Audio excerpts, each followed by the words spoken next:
I'm Claire Sontra, an interaction designer. I'm Karen Wang, a UX researcher, and this is UX Pursuit. Welcome to UX Pursuit, a podcast dedicated to the unique stories and journeys of UX practitioners, how they got where they are today, what hurdles they overcame, and what advice they have for those currently pursuing a thriving career in UX. I'm Tim Bridgham, your host, and my hope is that these conversations might help and inspire those who are currently in their own UX pursuit. Today marks the end of season 1, and I have a special episode lined up for you.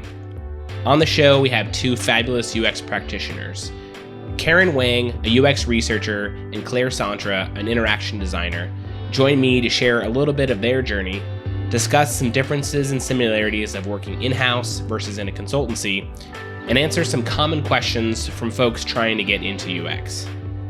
Today's episode is jam-packed with tons of great information and advice. This one's a little on the long side, but so worth a full listen. So without further ado, let's get into the show. Thank you so much, Claire and Karen, for joining me today. I really appreciate your time and your willingness to share your story and answer some questions about getting into UX and pursuing that thriving career that we're all striving after. Well, Claire, I'd love to hear a little bit about your story and how you got into UX. So maybe you could start at the beginning, like what initially drew you to UX, or how did you kind of get your start? Yeah, I would say, there's the chronological answer. First I did this and then this and then that, but I almost feel like it was sort of a pre-drawn conclusion because my dad was a self-taught graphic designer turned UX designer. My sister's also a UX designer. We kind of joke that it's the family business. Oh, wow. But yeah, growing up, there were just all these little things that he would point out to me. He'd be like, you know why movie theater seats are staggered? It's so that you can see between the heads in front of you, like all these little UX design decisions that somebody made that exist in the world. But the long story, since you asked, yeah. I started out thinking I was going to be an artist. I did glass blowing for a number of years and did some teacher assisting. I thought that was my calling and that's what my career would be. It didn't take long, though, after getting a taste of production work, that it kind of takes the fun out of it when you do art for money.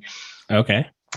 I haven't gotten back to it in a while, but it's still on my to-do list. Anyway, in high school and college, I kind of fell in love with science, the totally opposite end of the spectrum. So yeah, physics, chemistry, calculus got me really excited. And I think the idea of being a scientist was attractive, but I don't think my grades really reflected my knack for the sciences. Okay. In taking prerequisites for industrial engineering, I came across technical communication that was required for all the engineering degrees. And through that, I found the human-centered design and engineering program at UW. And that felt like a balance of art and science. So I kind of feel like I'm a scientific artist, best of both worlds. Cool. So was this undergrad or grad school? That was undergrad. Okay. Yep. And so were you just like rebelling at first that you didn't want to stick with the family business, or you just felt like, oh, actually art is really what I want to do, and that was more of your passion? My family's also been pretty artsy. So it seemed like a logical step for me that's what I would pursue. But then UX design and that HCDE program also was a good fit. So it was back when, I feel like an old fart now talking about back in my day, but it was when the undergrad HCDE program just got going and they were recruiting people. They were looking for people to join the program, and it was pretty small. So I was able to apply and get in right away. And now I've learned that it's a pretty competitive program as the industry is growing and more people are interested in it. So it was a nice time to be where I was. Yeah, I was going to say, I think you must have been really early on in like the undergrad program. I don't know if the undergrad program came before the grad program, but I know like there aren't a lot of undergrad sort of UX design, UX research programs out there. And so I know UW is one of the few. So yeah, it must have been early on, like you said, back in the day. Yeah, I'm pretty sure the grad program came first. Okay. And then they were just kind of expanding it to undergrad. Okay. So then what happened after grad school, after you found sort of that nice balance of science and art in undergrad, what was sort of next?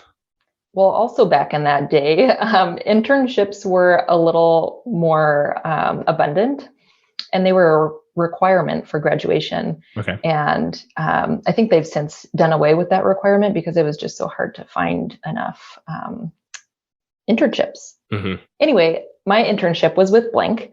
And then I got hired on full time after I graduated. And I can't tell you how exciting that was, partly because I was just in love with the work and learning so much and really excited about it. But partly also it was 2010, 2011, and the economy wasn't great. A lot of people weren't finding work. And so I just felt like, a red letter day. I was just so jazzed about it. And I was there for 5 years. And I got to learn so much, just like broad exposure to all kinds of industries and companies and platforms and user problems. And then from there, I went to Nordstrom. So different in that it was in-house. I had a narrower focus on, mostly it was the personal styling program that I worked on there, both the employee and the customer experience.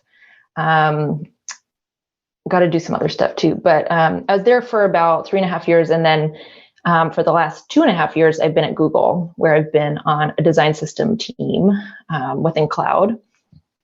So that one, I'm serving internal users. It's very meta. My team is creating the building blocks that other teams use to create experiences for end users.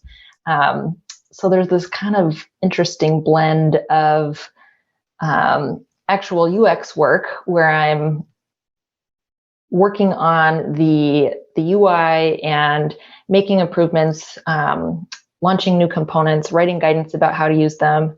And then separately, I'm working on the operational side of things where I am getting buy-ins for teams to use the system. I'm educating teams about how to solve different use cases or training folks on what is a design system if they're not familiar. So interesting. I would call it a pretty abnormal UX role. There are things that are really common across any feature team at various companies. The way people work, the people you partner with, being on a horizontal team, serving internal customers. I found it to be a little bit different.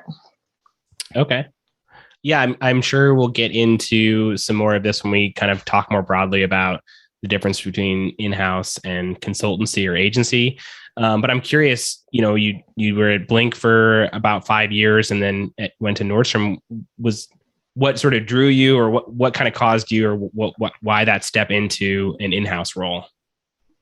Yeah, probably a number of reasons, but one I remember is that because in agency and consultancy, you wear a lot of hats and you flex where there's a need. I found that I was doing a lot of research work and just felt like I wanted to grow more as a designer and wasn't getting enough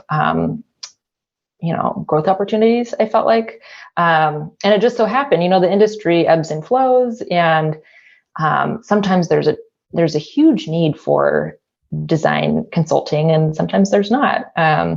Seems like there's almost always a need for research, though. So at times when the design pipeline took a dip, then I would jump in and take on some research projects. Okay. That's what sticks out. And so Nordstrom would afford you an opportunity to do more design. Is that what you're saying? Mm-hmm. Yep. They have a dedicated centralized UX design team. And I like the idea of working on something start to finish. And again, we'll get into this a little bit more later when we compare the two.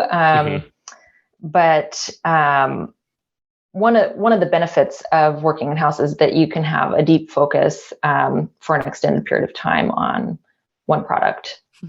Whereas in agency or consulting, it's really exciting because things are changing all the time, and projects, the life cycle or the timeline is relatively short. So you don't get super deep all the time, and I kind of wanted to get really deep into the user problems and all that. Yeah, deep into the muck. In the muck. Yeah, cool. Okay. I am curious at the end. I know this was like kind of at the end of your internship. It seems like a logical step for a lot of people is grad school or like more training, and you were fortunate enough to sort of get an internship and then go directly into a full-time role. Were you thinking at the time like, okay, I need to ramp up and start thinking about more training or grad school or like a boot camp or anything like that? Not at all, actually. maybe I should have been. I don't know, but I feel like I learned so much on the job. The degree that I got definitely gave me some pointers and practice and something to put on my resume to get my foot in the door. But I just learned volumes more on the job. Yeah. I remember when I was trying to make the transition, someone told me, like basically on the job training is so valuable. Like if you have an opportunity to you can afford to get more education or, do schooling, things like that, then that's super great. But if you have an opportunity to do like on the job training, like you said, like that's just super valuable. And so I know that's a tricky situation though, because how do you get on the job training if you're coming fresh, or like, how do you get those internships? And I've been working with Blink's internship this summer, and that's been really cool and exciting. I don't know, have you had an opportunity to do internship, or like work on internships or work with interns or be a part of anything like that in your time, either at Nordstrom or at Google? Not at Google. Let's see. A little bit at Nordstrom, but actually mostly at Blink. Okay. Towards the end of my time, there were a couple interns who were there for the summer, and then one of them continued on. And now I've stayed in touch with her actually, and she gave me this little tiny kitty that I always keep on my desk. Anyway, yeah, I was sort of a mentor role for those interns, but I've also been a mentor in other capacities, like more junior people on the teams that I'm on, or there are mentorship programs through Hexagon, a UX mentorship organization, and then also School of Visual Concepts. They have a mentorship program that's pretty established and structured. So I've learned just as much as any of my mentees have through all of those experiences. Totally. Yeah. Well, thanks for giving us a little glimpse into your career and kind of how you got started and how you ended up where you are today.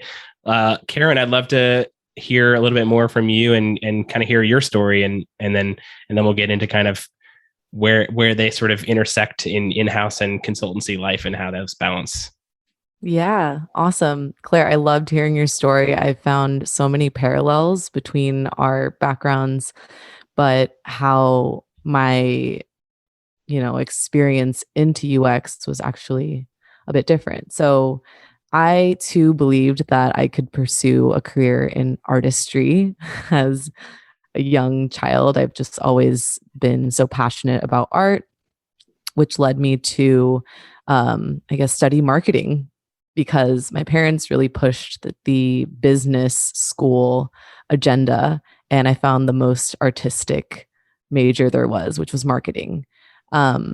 But during my undergrad degree, I realized that I wasn't interested in pursuing marketing full time and long term. I was interested in continued education, and my school, Bentley University, they had an HCI program, or it's called Human Factors in Information Design. And I was lucky enough to be able to take 2 classes during my undergrad time. And I connected with a few students in the program, and also one of the head of the school. And I was pleasantly surprised by how intrigued I was by it. I also found that science, more like sciencey focus, interesting for me and something that I wanted to continue pursuing. So I guess for me, I went directly from my undergrad into my graduate program, knowing very little about what UX even was. Before the program, we were assigned to read the book, The Design of Everyday Things. And that was, my first taste at UX and understanding why door handles are built a certain way or where they're lacking. And tea kettles and all sorts of products. So I dove into my 1-year program at Bentley and just, was consumed by it and fell in love with the world of UX. And within this program, there were many different facets or I guess paths that you could take. So there was more research focused classes and design focused classes. And I was really into the design. I excelled in the research part because, I've done music blogging before. I've been in journalism. And so that was fairly second nature for me. But after the program, it was extremely difficult for me to land my first job. Bentley prepared me the best that they could, and I was able to build a strong portfolio with clients that are real world. And, we had very robust projects, but my first job out of grad school was a marketing job. And it was in content marketing at a storage tech company, like at NetApp. And I was there for about 6 months and knew that it wasn't for me. And so I was seeking and scouring the interwebs, searching for any sort of UX opportunity. And that's how I landed on a contract job at Facebook. It was a 6-month contract, which turned into a year. So I was at Facebook working on their groups team, which is now, I think, communities. And that was so fun for me. I just couldn't believe it. Finally, I landed an actual UX job and it was in research, but I just wanted to get my feet wet. And yeah, I was there for a year. I ended up leaving after my contract and kind of traveling around. I was interested in pursuing design more. But I applied for a job at Blink shortly after, and it was just an offer I couldn't refuse. So now I've been at Blink for about 1.5 years doing research and just loving it. Coming out of grad school, were you looking for, you said, it took you a while to find a job, which is really difficult. Were you looking for design jobs, research jobs, anything that had UX in the title, or what did that look like? It was really anything. I think my heart was set on design, but I knew that I could probably excel at research just the same. I grew up in the Bay Area, and we have this Google group where people post listings for jobs, just random inquiries.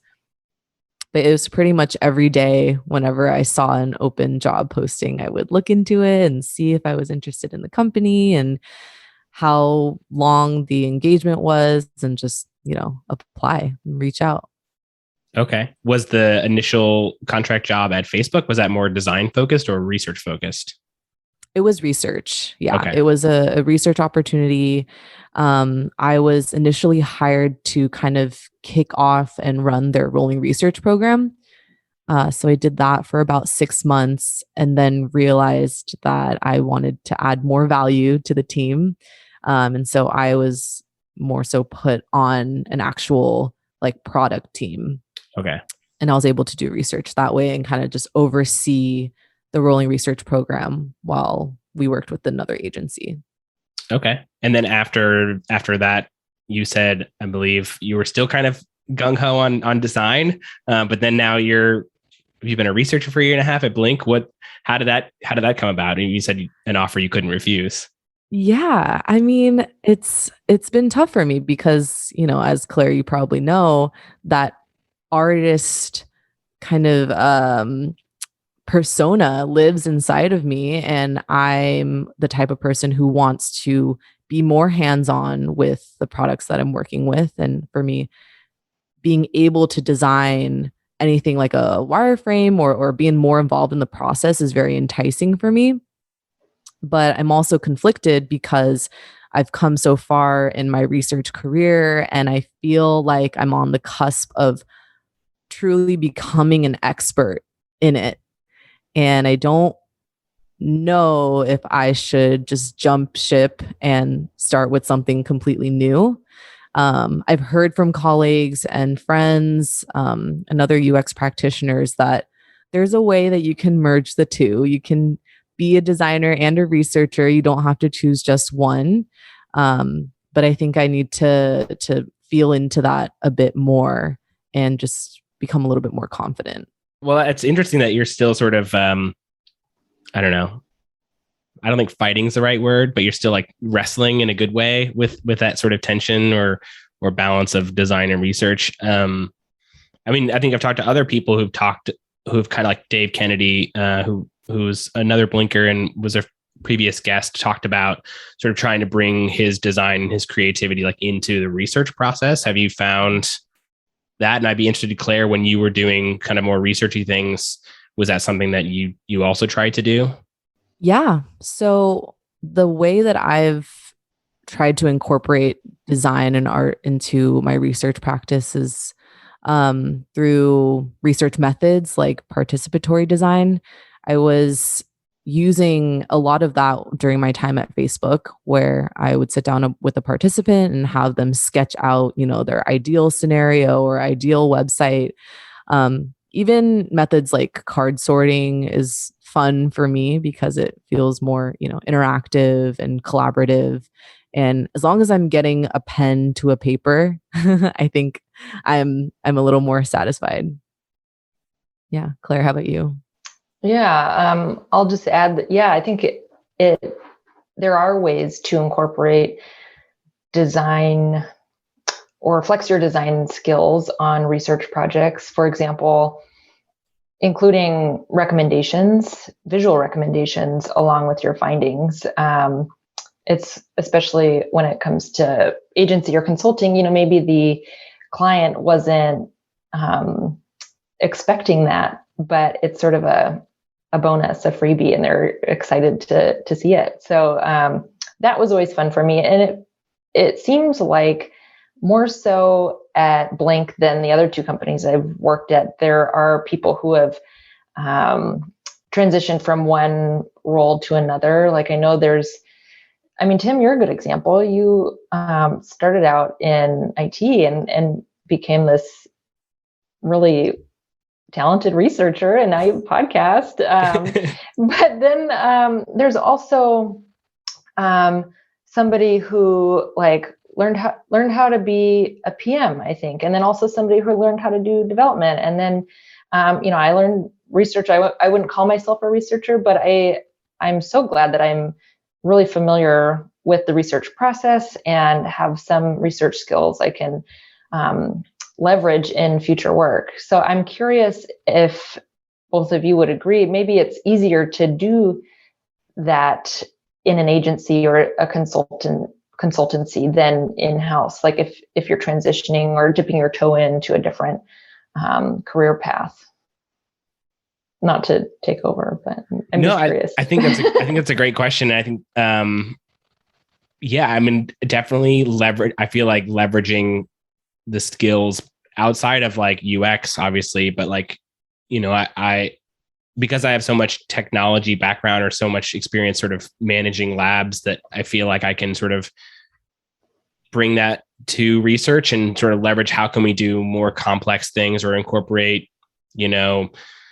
different things that kind of involve maybe more complex technology to the research process or to research sessions, or creatively solve collecting data or something like that. And so, I think it's super valuable to to not just say, okay, well, I was an IT guy for a while and that was in the past, and now it's like a clean slate. Now I'm a researcher and I can't really use that stuff. I mean, even like way back before that, like I was interested in architecture and design. And so like I started studying architecture, didn't finish it. But that sort of knack for design and sort of interest in like still, you know, is a part of me. And like, I'm still like finicky with like research reports and be like, oh, that needs to move over. Like that text is a little off. And, you know, I can get way into the weeds on that sort of stuff.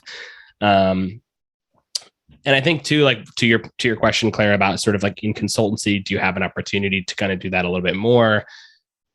We definitely had lots of people at Blink who've transitioned into different roles, whether that's like a UX practitioner role or just like in an agency, like a front desk host to now HR, or like a PM to a researcher, that sort of thing. But I do think there's really great opportunities to sort of like dip your toes in sort of design world from like my perspective, like going to concept card sessions or sitting in on design meetings and just sort of like soaking up all that knowledge from these great people. And at least from my perspective, I'm not sure how much opportunity there is for that sort of cross collaboration with design, like outside of like the project that you may be working on. So like, this is like all the projects that Blink is working on. I sort of can sort of maybe, hey, can I observe, or can I like chip in a little bit? And everyone's always like, yeah, totally do that. Mm-hmm. I think the best part about the UX industry is if you are coming from a different background, whether it's engineering or architecture or marketing or anything else, it's more of a leg up and you have more perspective. You're able to solve problems differently than other people. And it's definitely not, it's not a bad thing. It's actually a really good thing. And that's what I've heard across agencies and in-house and most workplaces. Mm-hmm. Yep. Seems like UX, especially more so than other fields, you can really lean into the transferable skills. You know, I've actually heard, and I think non-coincidental number of people going from architecture into UX design, because it is UX design in a different medium, you know. Totally. Yeah. I mean, UX as an umbrella, you know, initially I thought it was just like wireframing and like making websites. And then the more you kind of like open that door, it just like swings open super wide and you just see, you know, I was just talking with the last guest. It's everywhere from like curb cuts in a sidewalk to mobile apps. So it can just be super, super broad. And that's, I think, something that's super exciting to, whether you're want to design and you have an act for creating, or whether you want to just dig in and research and like you're curious, like it never ends. So It's super cool. Awesome. Well, I wanted to switch gears a little bit and just spend the next bit of time focusing on sort of this common question that I think a lot of people have, as far as like, what's the difference between doing UX at a consultancy or an agency versus doing UX in-house at like a company. So Karen, maybe you could talk a little bit about your experience, like what for you, what's been different and what's been similar about doing UX research at in-house, like at Facebook, versus at an agency like Blink. Mm-hmm. I did a little bit of thinking before this episode, and I realized that there's no clear-cut answer, but it really depends for in-house whether you're working for a bigger company or a startup. And my experience has been with Facebook, so they're pretty big. And I will say, you know, the benefit of working in-house there was more collaboration with designers, developers, all the cross-functional team, and being able to, like Claire's point, kind of see the journey of one product from start to finish, or at least from one point to another point later on. That's what I really enjoyed about working there, and having a little bit more visibility on your research and seeing more of the impact. However, working at an agency has also opened up my eyes to the world of possibility with different types of products and different types of clients and working with so many various teams. I think if you're more of a, I guess, like a self-starter, or you like to keep things interesting and always dynamic, then agency life is really the way to go, because, you're constantly having to challenge yourself with the amount of knowledge that you have for a certain topic, whether that's law, cryptocurrency, refrigerators, anything like that. It's really just, a vast landscape. And I'm the type of person that thrives on timelines. I noticed that when working at a large in-house company, the timelines were a bit more lenient because you were collaborating. You could kind of have more leverage on deadlines or share outs. There wasn't as much of not a need, but I didn't notice very many firm deadlines. Whereas when you're at an agency, I feel like every day matters, every hour matters. It's not that, both in-house and agency life have fires that need attention immediately. But when you're at an agency, particularly for Blink, everything is planned out from the moment you start to the moment you end. So I'm the type of person who likes schedules planned out. I like knowing what I'm doing on what day. So I think that's great for providing more structure. I have more notes, but I think, Claire, if you want to hop in and share a little bit, and then we can kind of go back and forth, that'd be cool. That sounds good. I also did a little pre-work. I have a table with a list under each one. Really, I would echo a lot of what you said, Karen. Agency can feel a bit like a hustle. You're wearing a lot of hats. It's really exciting and fast-paced. Like, I was working on a project for Hawaiian Airlines, and then the next project was for golf course sprinklers for Toro, and then I was working on something for an operating room that surgeons would use. So just really fun in that respect. I think you're also learning on the fly a lot more, and at the same time are expected to be an expert because there's a company paying you for your perspective. Mm-hmm. And in-house, you have a little bit more of a deep focus. Things are more calculated. Just like you said, timelines are a little bit squishier. There's a lot more structure, I think, for learning and growth and support and things like that. So people can kind of think about what do they need, where are they in their career, and which of those sound like their jam. Another thing I'll mention is that just the amount of time that you're working on a project or a product, like in agency, it could be weeks or months, and you're involved in a narrower slice of the overall product development lifecycle. Whereas with in-house, more often it seems like you could be working on a product for years, and you're you might be there for the initial launch, or you're just continuously iterating and you're acting as a product owner.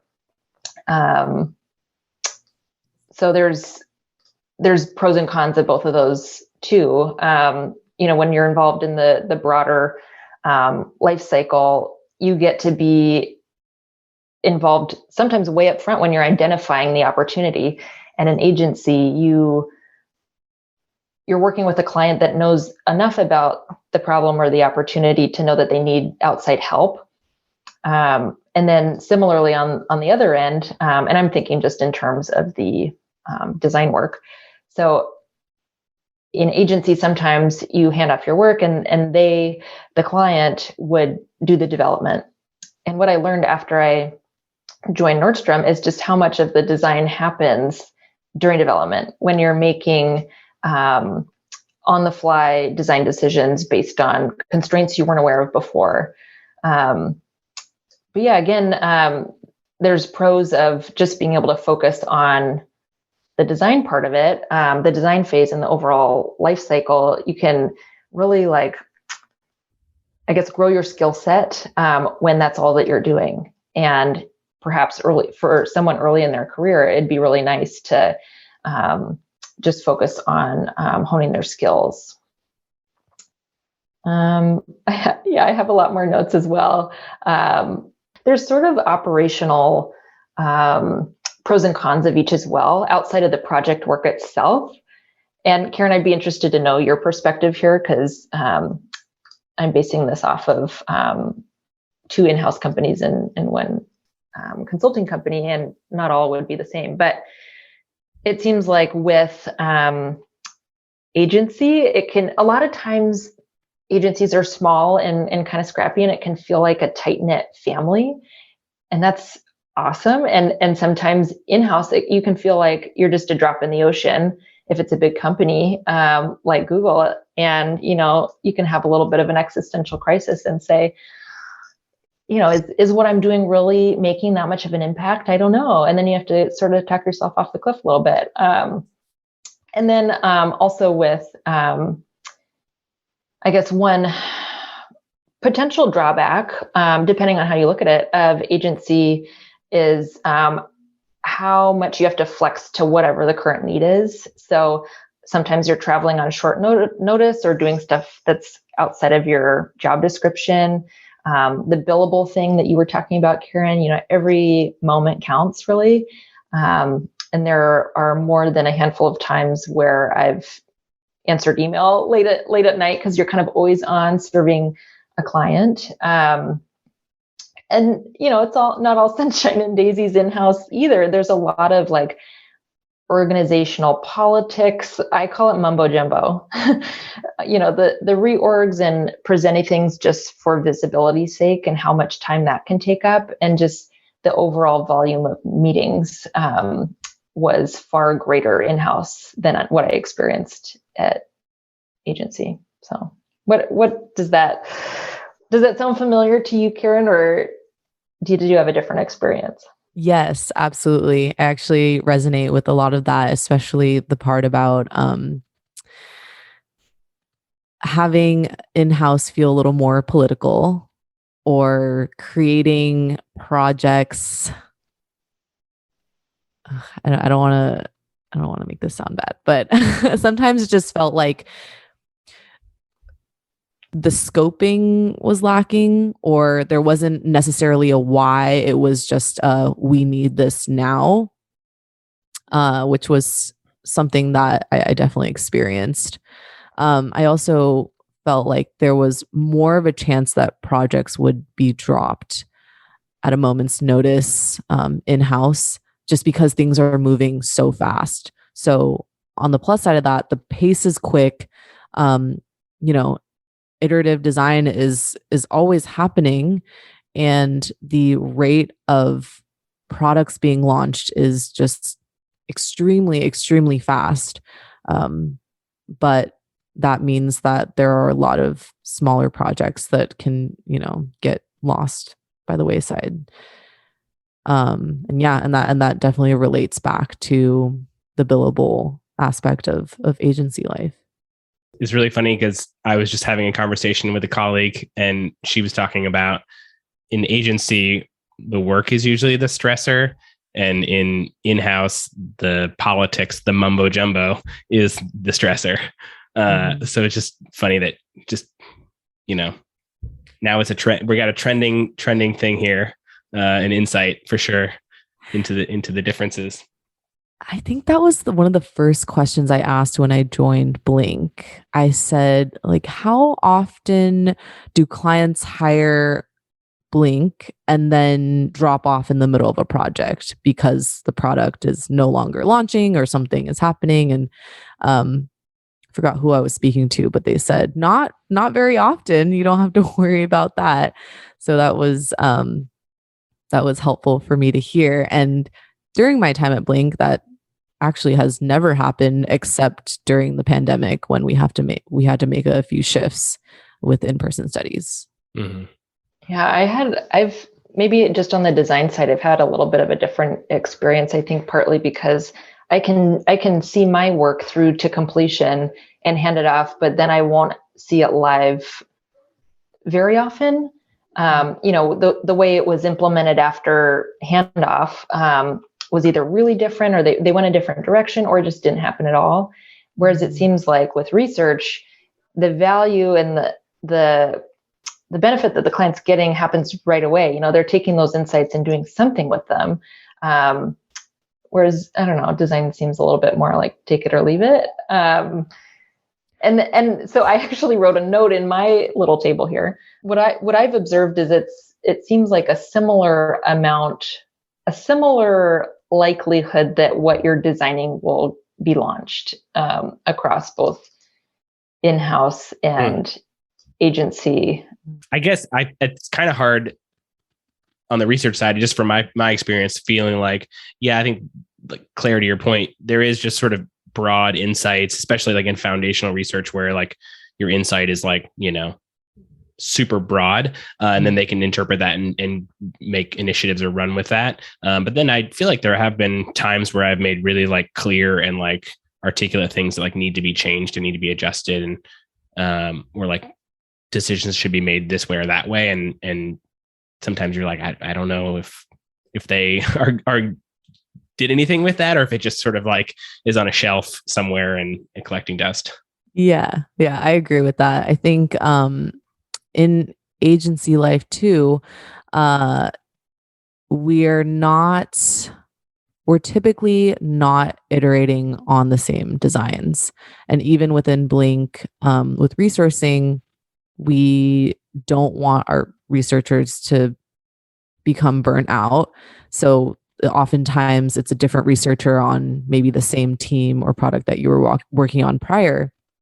So unless you're going out and checking up on the live product or website, chances are you don't see if any of the insights or recommendations are being taken and worked on. I felt the same in-house. I believe Tim, like you were saying, I think it depends on the type of recommendation that you're providing. But there have been times where, as researchers, you write something that you think is really fantastic, and either the client doesn't react to it in the same positive way that you expected, or like you don't really see the fruits of your labor. But I guess that's just the name of the game too. Yeah. Moral of the story: anyone new to UX should anticipate at least, one project they work on might not come to fruition, and that's the nature of product development. Yeah, I wonder if that might be easier in an agency or consultancy life, because it's sort of like, okay, I'm on to the next thing, so I don't really have a chance to necessarily worry about it. Where maybe if you poured your heart and soul into it, and then you're still at the company, and it's just like dead in the water or slower than you want it to be, then it might be a little harder. Good point.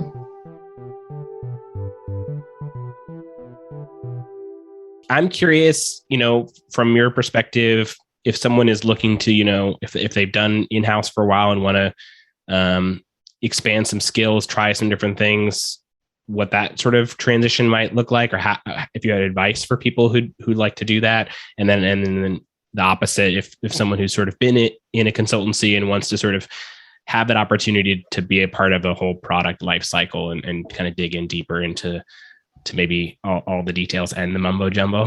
Mm-hmm. I can think of a couple things.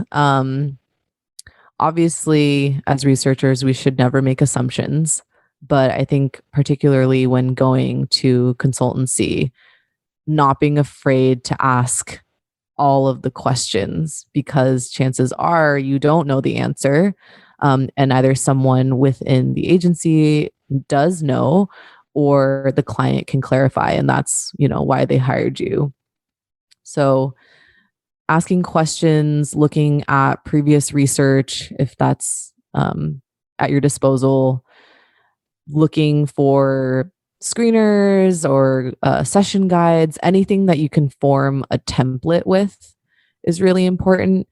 Even though, of course, with different types of clients, you don't typically have a template, but coming into it with a curious mind can be really helpful. And then still being confident about your skills if you were working in-house prior, and just trusting, working through that imposter syndrome that I definitely had. When you're working in-house, oftentimes it's a bigger company than at an agency, not all the time. But everyone around you is such an asset and you have so much to learn. I would say just meet as many people as you possibly can and get exposure to things that you don't know about, whether it's a way of working or a new tool or a book somebody read, or different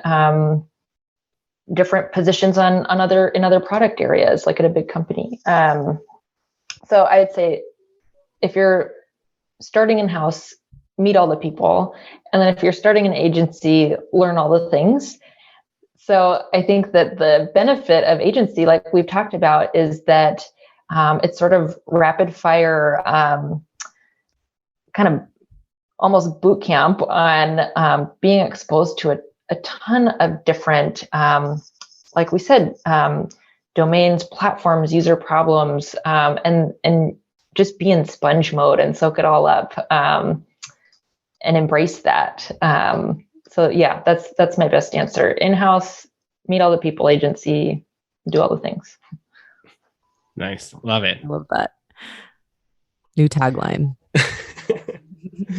Is thinking of sort of working in consultancy or working in-house, is there any other advice or any other sort of tips or tricks or nuggets that you think folks kind of pursuing a career in UX would find valuable when thinking about maybe a direction to choose, or just anything in the realm of in-house versus consultancy that would be good to know?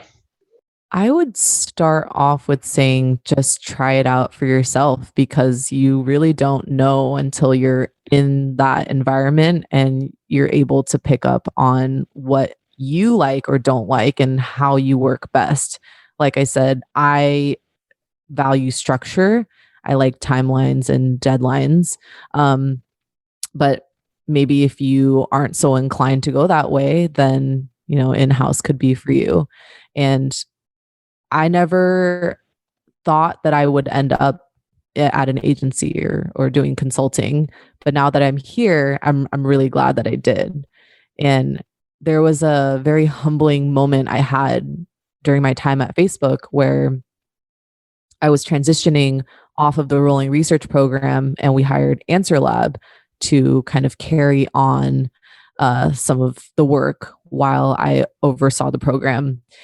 And it was such a pleasure to work with a whole new team of researchers and talk to their PM and hand off that work and feel like, that was my first taste at, I guess, more of a management role, but have them ask me questions and clarification and ask for, firm due dates for those prototypes, which of course we were always scrambling to get to them. But yeah, I was very appreciative of the work that they did to help offload some of that work for me. And little did I know, a year and a half later, I'd be working at a very similar agency. I guess something I'd add is if someone is in a career, they already have a job on a team where there's a company with other people. Find something that's as close as possible to UX within your organization and shadow that person as sort of like a dip your toe in. If you're not already in agency, it's a little bit hard to get a taste of that, but it feels like if you're in-house somewhere else doing something different, like marketing, for example, or, program management, there are ways to get exposure to at least know if it's something you'd be interested in. Also mentorship programs. I mentioned it before, but Hexagon, I'm sure there's other ones. And then conferences and events. Seems like just more exposure in all those different ways could lead to both identifying whether you're interested in going further and maybe getting a certificate or finding a 4-year program or 2-year program somewhere, but also getting experience, finding connections that will lead to, maybe freelance work down the road or an internship, or maybe just someone's pet project you can help with to get something to put in your portfolio, since we all know that it's the catch-22. Starting out, you need experience to get experience. Yeah. So basically, expose yourself to more aspects of UX wherever you're at, and that can lead to more experience. Totally. Yeah, I think you provided an excellent transition to sort of the next part of our discussion that I wanted to just kind of address with you all. Some common questions that I think lots of folks out there have, and definitely many that I've heard and other folks have told me they've heard a lot of these questions. And that first one was, what should you do to get more experience? And I think, Claire, you kind of illustrated some great points there about sort of seeing where sort of UX, maybe not as official as UX in the title, but like where someone is doing UX. Had another guest, Alante Fields, who saw someone creating a survey just to kind of understand some more information about the customers. And that was really exciting and interesting. And it was sort of her gateway into UX. So I'm curious, any other ways that you think or advice for people on how they can get more experience? Thinking back to how I got my foot in the door, I think being okay with short-term projects and engagements, like a contract job or an internship, or doing a mentorship on the side while you have your full-time job, kind of anything that you can flex on. I know a lot of people going into the UX industry are thinking like, I need a full-time job. I need this to be like consistent, and I think there's so many other opportunities. Like I mentioned, that Google group, people are constantly looking for short-term work, like 3 to 6 months, with an opportunity to extend. So if you're open to a little bit of uncertainty, I think the end result will be in your favor. I spoke with someone who's trying to transition kind of from the development world. She also has a journalism background, and she found an organization that in Boulder, Colorado, that does like volunteer UX work for nonprofits and other organizations that can't afford to get that. And so that was an opportunity for her. So I definitely would advise people to seek out kind of volunteer opportunities to help out a local organization or some nonprofit potentially that could use, some usability testing of a website or something like that. Yeah, I really like that idea, Tim, because I know a lot of advice that people also give is to take on projects on your own accord. But that's really hard. From my experience, it's very difficult to do on top of your day job. And if you are working for a nonprofit where they really need the help, I think there's a bit, for me, that would provide a lot more motivation, and I would have to carve out time for that, as opposed to something that just feels like a side hustle that gets low priority, and maybe you don't really get to. Yeah, I would agree with those points. If there's a nonprofit or somebody that just has an idea of an app to build or some kind of experience to create, that's great. I would kind of caution against inventing something totally from scratch, not based on any sort of user need. If it's purely a hypothetical project, then it can be hard to demonstrate your ability to follow the user-centered design process because you need to show how you responded to critical feedback or used data to make key decisions. And you could make up hypothetical feedback, but I don't know if people would really take that seriously. And then one other thing I would say is that just your portfolio itself is also a design project in a way. So UXing your own portfolio, don't underestimate the value of that. And I would add, and your resume. Yes. throwing in a bunch of UX speak or just things that are unclear or fuzzy. If the person reading your resume doesn't understand what you were trying to do or the role of the project or things like that, then that's not going to be very successful. Another question I think people ask or want to know is, do you need a higher degree or do you need further education beyond like an undergrad? Claire, I know you didn't do a further degree, and Karen, you did, and I did a graduate certificate. So we're kind of all on different spectrums here. Any thoughts from you all? To me, if there's a rock solid portfolio, the work kind of speaks for itself. But in a pool of candidates so vast, having some sort of additional training could set you apart, and maybe you'd have an easier time of getting your foot in the door somewhere. But I don't think it's a requirement like it would be if you were an accountant or something and you need your CPA, you have to pass your boards or whatever it is.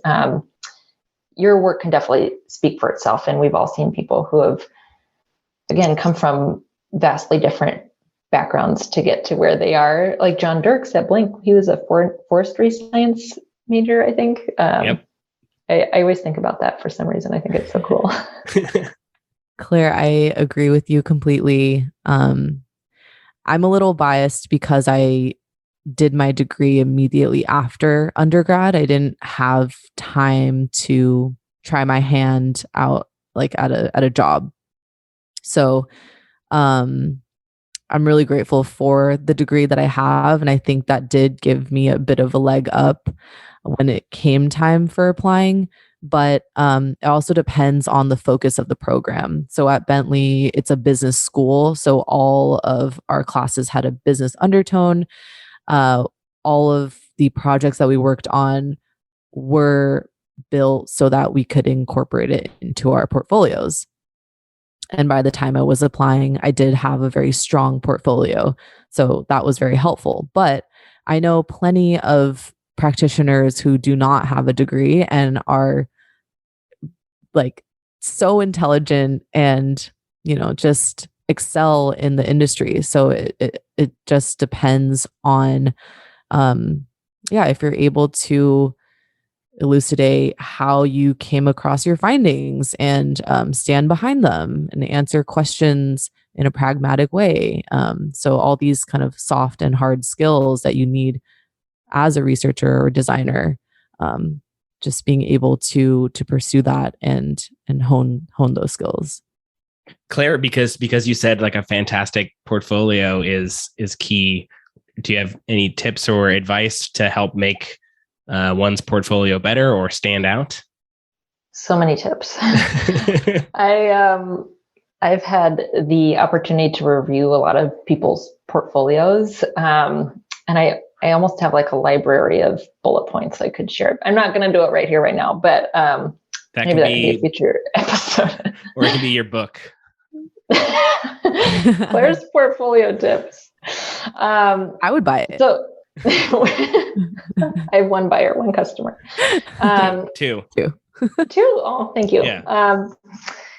I think treat it as a UX design project. I got a lot of really humbling feedback when I was working on my portfolio, each iteration of it too.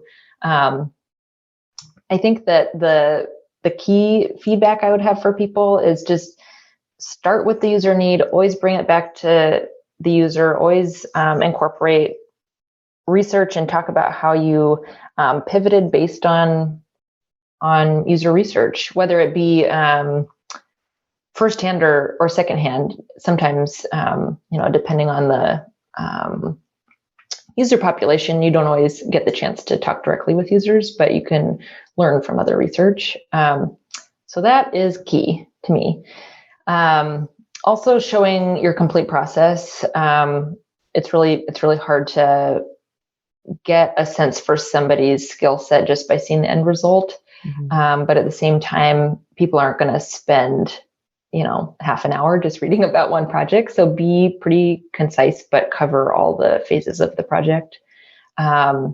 Being clear about your role and who you partnered with. I got asked that a lot in interviews, and I don't think I did a very good job of stating that up front in my portfolio.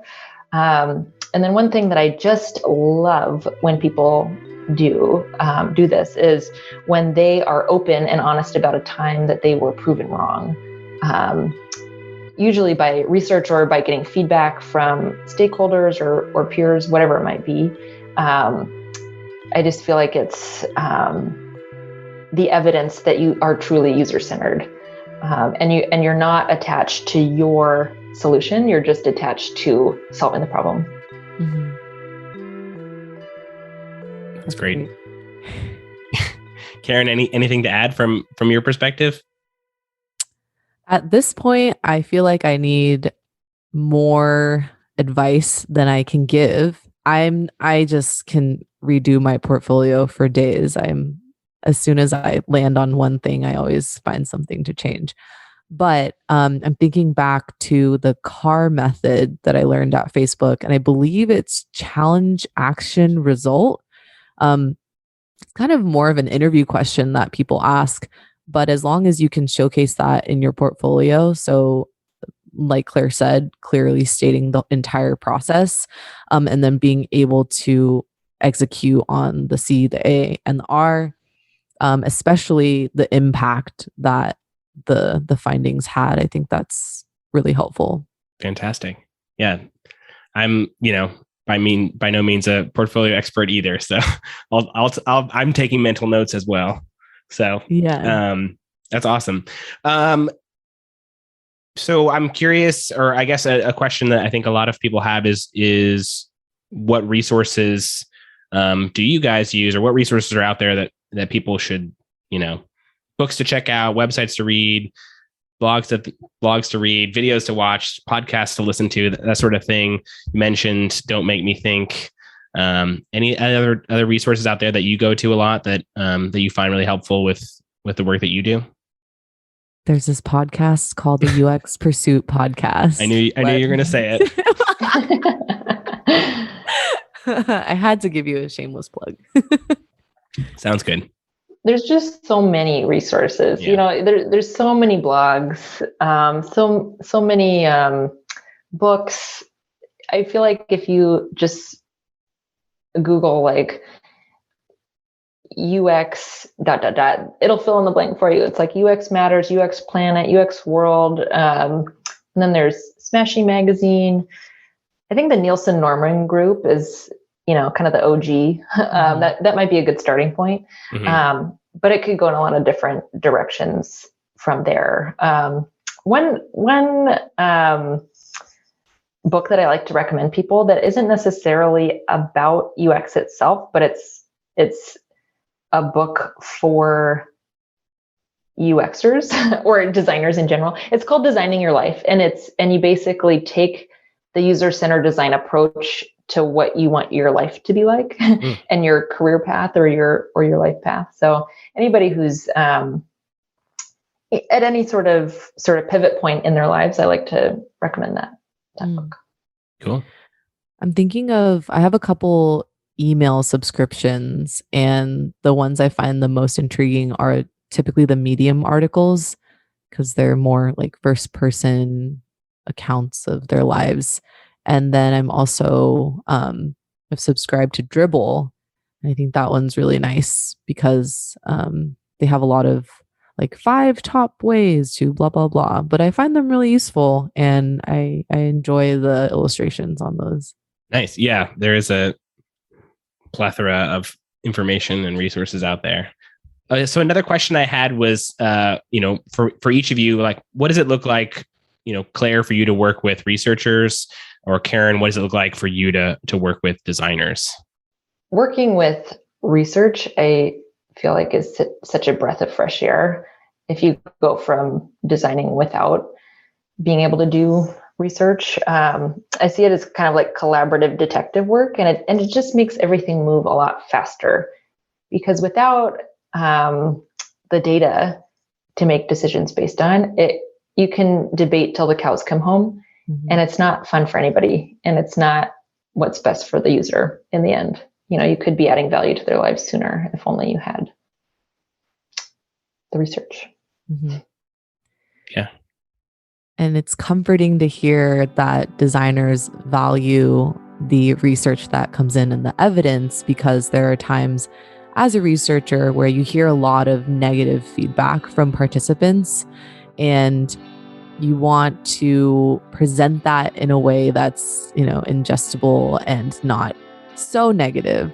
So I think as researchers working with designers, understanding that the data, like focus on the data and the why and all of the evidence that the participants provided, and hoping that no one takes it personally, but sometimes it's just the truth of the design, and also not sugarcoating it, but spinning it in a way that you are lifting up the opportunity, and making those connections across, individual, we'll say, usability errors or any sort of friction that was caused, and just understanding that everyone's working together and it's a collaborative space. I think collaboration is sort of the key in there. In sort of my experience, getting to work closely with designers on a couple projects, and just us both, I think, coming in with like Karen, like you said, sort of some humility, or just openness, and being willing to sort of like, I want to offer my opinion, even though I'm not a designer, and it's taken with respect, and I want to, when the designer wants to like understand more about research and have questions or have advice or wants to contribute to the research side, I don't take it as threatening. I'm open to that and want to collaborate, and I think together we can accomplish much more than we could individually. Like you said, Claire, you just be debating till the cows come home.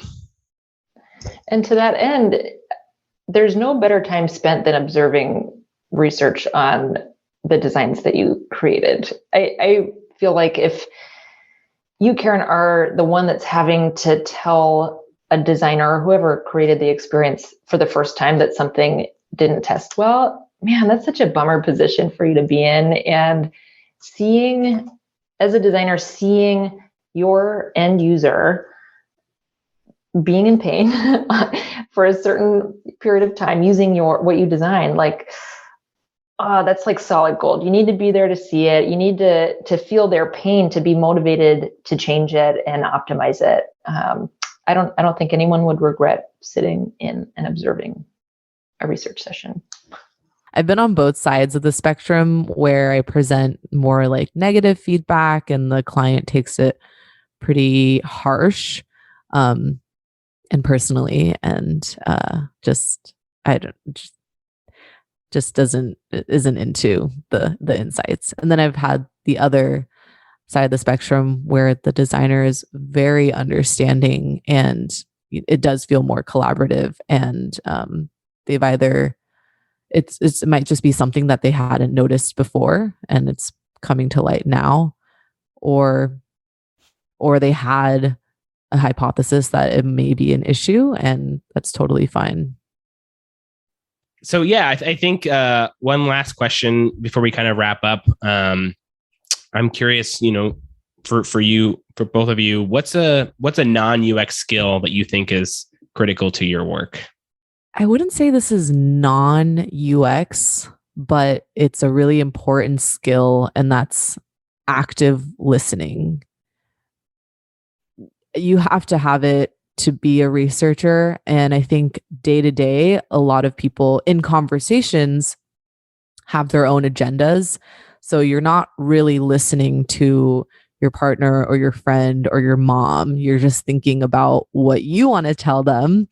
And that happens to me so often. But once I get into a session, I really have to put on the cap of active listener. I'm not trying to share my own story. I just really want to hear what they have to say and probe and ask why. So that's definitely a skill, I would say, that you can take from daily life. Surprisingly, I would have almost exactly the same answer. being a good listener. But I would say there's also a lot you can accomplish. This sounds really like maybe manipulative, but if you do have your own agenda, or your own idea that you want to push forward, or you don't agree with what someone else is saying, you can make a lot of progress in the direction that you want to go by saying very little. Mm-hmm. And just finding common ground with what other people are saying and building on that. And I think that there's a good part of just about anybody's idea. So instead of saying, no, I'm not into that, I want to do this other thing, and yours isn't going to work for all these reasons, and mine's going to work for all these other reasons, you can say like, oh man, I really love the part of what you're saying, that, I really love this part of what you said, and I think you could take it in this direction. And you could almost just stop there and let them build on the idea and see where that goes. So just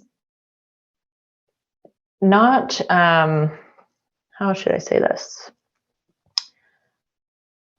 Don't feel like you really don't have to be forceful if you want to move your ideas forward. You can really just nudge things here and there and let them organically bloom, I guess you would say, just through finding common ground and building on other people's ideas. Mm-hmm. I have one last thing to say about being in the UX industry, and I think it's difficult once you are a practitioner in the space, and especially in research, because you're always looking for things that are going wrong. Like, you do have that detective lens. And once you work on very similar products or products in the same industry, you kind of see the patterns formulate, and then your mental model is wrapped around all of that evidence that you've seen. And I think in the way that transfers to my personal life, I've seen that as a roadblock or a detractor from me becoming more creative or pursuing something that I want, or even within the innovation space, because I feel like I'm constantly disproving my own ideas. And I don't know if you guys have had the same experience or not, but it's this dichotomy between being investigative and being creative and allowing inspiration to flow. I can really resonate with your comment about kind of seeing the bad parts of everyday experiences and that seeming negative. Mm-hmm. And it's actually something that my partner and I, when I was especially more junior in my career, I would just point out what's wrong with everything. He's like, you're so negative. But really that's not what it was. It was just, I'm an observer, and that's what I noticed. So yeah, sorry, what was your question at the end there? Oh, just if you've had the same experience, feeling like becoming an observer holds you back from childlike possibility. Such a good question. Yeah, I feel like you can be more tied to what you know. And if you're just thinking in terms of how would I iterate on this to make it better? And it kind of comes back to solving for user needs and maybe trying to be an observer of where is there a need, not just where is there something that's not working. And if you instead see the need, then maybe you'd come up with totally different solutions than just what already exists. Maybe I've just been watching too much Ted Lasso recently. Plug for that show if you haven't seen it yet. Everyone's talking about it. Best show on television. But I guess I feel like maybe this is just part of my personality, but like try to be in the movie or the show, he talks about trying to be a goldfish, like have a short memory. So like when mistakes happen, okay, and then move on. And I think just overall in my life, generally, I'm sort of a glass is 3/4 full type person, or at least try to be. And I know that was something that was sort of relates to what you're saying, Karen, I think, but just sort of a struggle, at least for me getting into UX, was wanting to be a UX researcher tomorrow, but having to wait and having to slog and,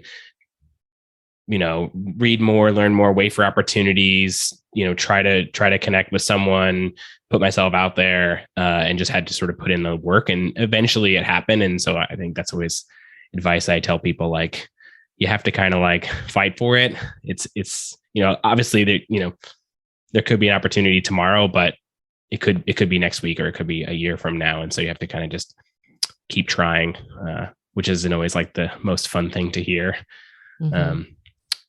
But kind of a long-winded answer to that, I guess. Sort of a pivot on that question. I know that we need to wrap up, but one thing I would add is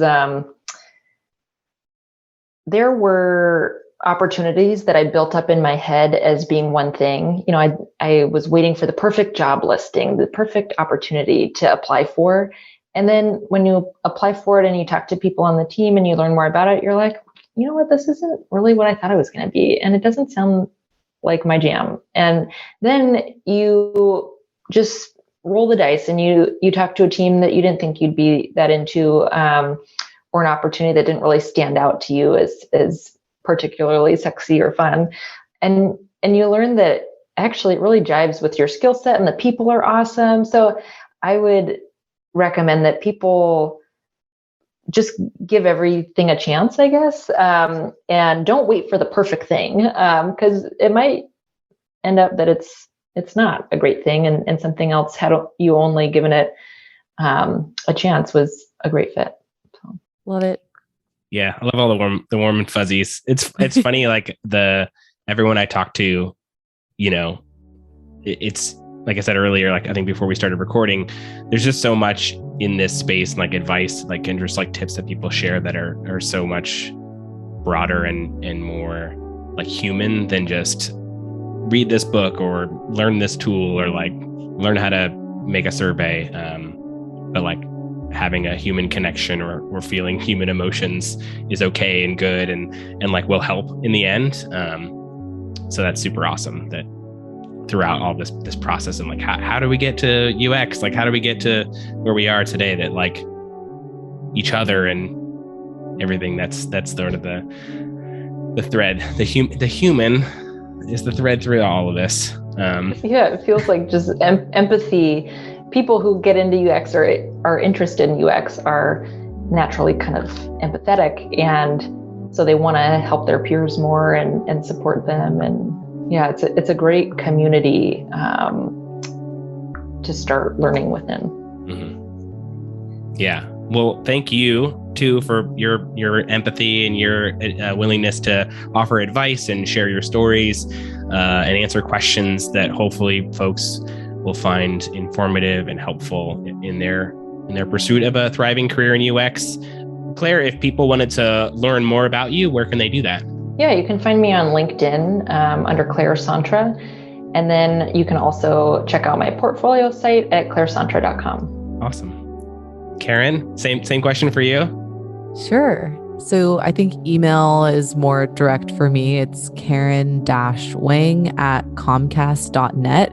There's a plethora of Karen Wangs on LinkedIn, so it might be kind of hard to find. And then portfolio is karenjwang.xyz. Awesome. Cool. Well, yeah, thank you again. I really appreciate your time and your willingness to help and be a guest on the show. You're so welcome. Thank you. Thank you. This was fun. A huge thanks again to Claire and Karen for coming on the show to share their stories and to provide such thoughtful answers to all my questions. I really enjoyed chatting with them and hearing their perspectives on UX in a consultancy versus in-house. Thank you so much for checking out the show. If you're thinking about or pursuing a career in UX or currently work in UX, I hope you find these discussions informative and helpful. If this is the first episode you're hearing, please take some time to check out the past episodes featuring other fantastic UX practitioners. You can learn more about them or me by heading over to uxpursuit.com.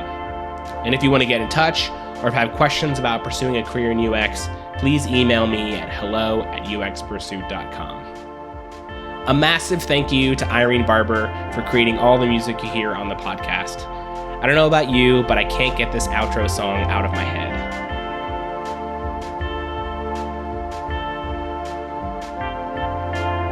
Be sure to check out her music under the artist name Nearby on Spotify or at nearbymusic.bandcamp.com.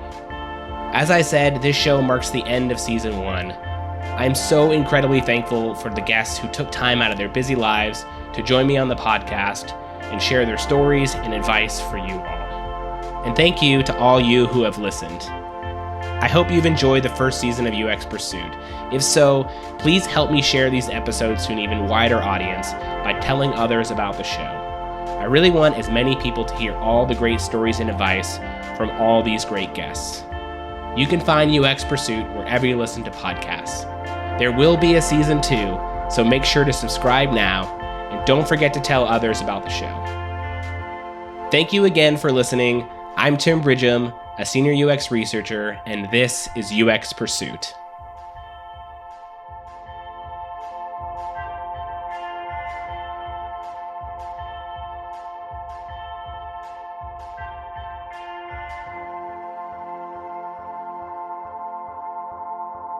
Ta-da! And that's how it's done. Ta-da! Cool. Well, thank you again. Really, that was awesome. And I think you both are super eloquent. So take that. Take that.